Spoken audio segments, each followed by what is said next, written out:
which would be 6 to about 11 or 12 goes on to DepEd. What we have realized is, which is why it's good that DOST said that we need to establish standards, is the standards are not present. We have been going around to different government agencies for the last 6 months, FNRI, NNC, LGUs. Each one seems to have their own definition of what malunggay nutrition means. Malunggay nutrition is measured by the amount of iron or the amount of protein that is provided. And that the effectivity of that is best seen in dried leaf moringa powder. We get 28.2 milligrams of iron for every 100 grams. We get about 28 to 29 milligrams of protein for every 100 grams. However, the presence in that concentration does not exist in fresh malunggay leaves. DepEd and DSWD do provide malunggay leaves, but only in the fresh form. So in that sense, kulang.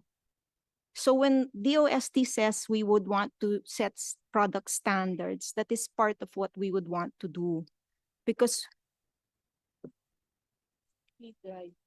dried so that nutrition is concentrated. If it is not, for example, to get what in this form,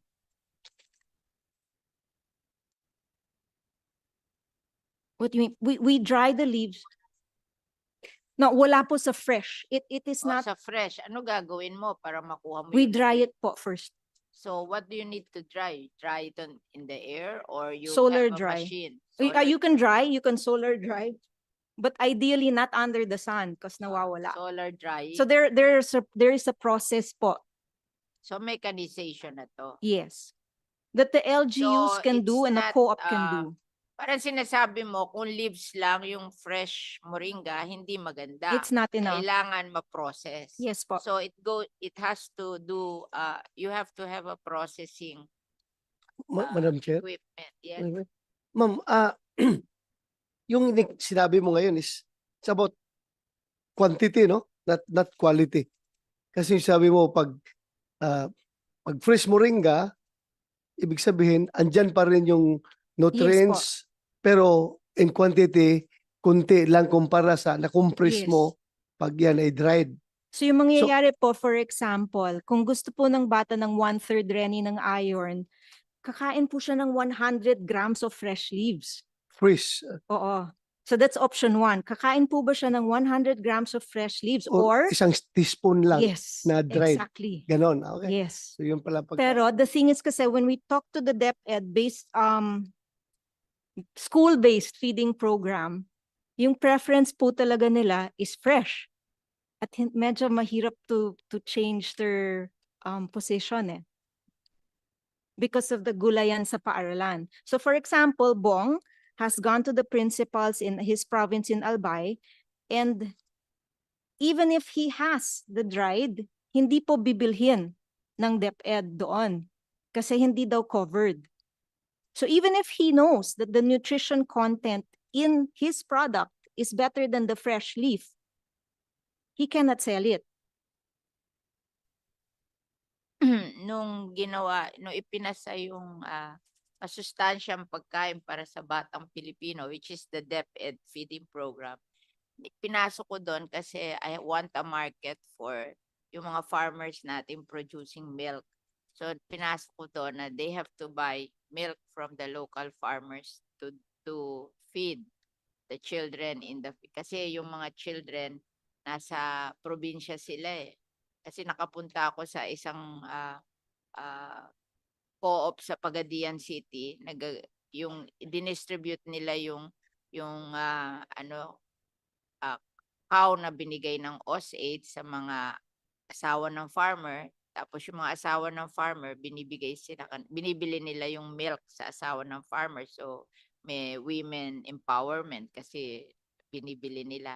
And then this co-op, pinoprocess niya doon sa kanyang maliit na processing building. Tapos sabi ko, sa binibenta yan? Tinuro niya sa akin yung public school. doon daw niya binibenta sa feeding program ng public school. So that gave me the idea. So nung sinusulat nila yung masustansyang pagkain para sa batang Pilipino, isiningit ko yon para may market yung mga ah, milk farmers na doon lang naman sa mga, di ba lahat naman ng barangay may public elementary school, o di may market na sila doon parang. So, okay din yung halimbawa, lalagay natin yung dito na yung moringa. Kaya lang yung mahirap bang kainin yung, kasi 1/10 kilo yun eh, yung 100 grams, di ba? 1/10 kilo ba yun? Ilang grams ng ng moringa kakainin ng bata na fresh? 100 100 grams. Madami po yun. 100 And grams. it's mapait eh. Madam Chair, kuha na lang, i-promote na lang sa mga bata na you have to eat moringa, breakfast, lunch, dinner. Every day, may moringa ka dyan para makuha natin yung right amount of that nutrients na kailangan ng katawan. Kasi ba bibigyan natin yung mga co-op ng processing, mahal ba yun? Yung processing equipment, Hindi naman po. magkano? Oliver, it should cost like 3 to 500,000 is my understanding. 3 to And then, 500,000. Will serve how many farmers? That could serve that could serve 4 or 5 barangays. Huh? 4 or 5 barangays. Because our plan in Pangasinan was to sort of do it like hub and spoke. Siguro you give us a plan there. Kasi we cannot include it in our bill if it's not specific, di ba? So, ako magkano and all that. Kasi ako yung Bureau of Soil and Water Management, binigyan ko yan ng budget na bibigyan niya ng composter every 1,000 families to process their kitchen and garden waste to become organic fertilizer na magagamit ng mga farmers. Very successful kami doon, tuwan-tuwa yung mga farmers. So we have to be very specific. Ilan ang magagawa doon sa ganung halaga na processing equipment. So we will know whether it's worth it, di ba? Kasi baka ang mahal-mahal tapos konti lang magagawa. It will not serve the purpose.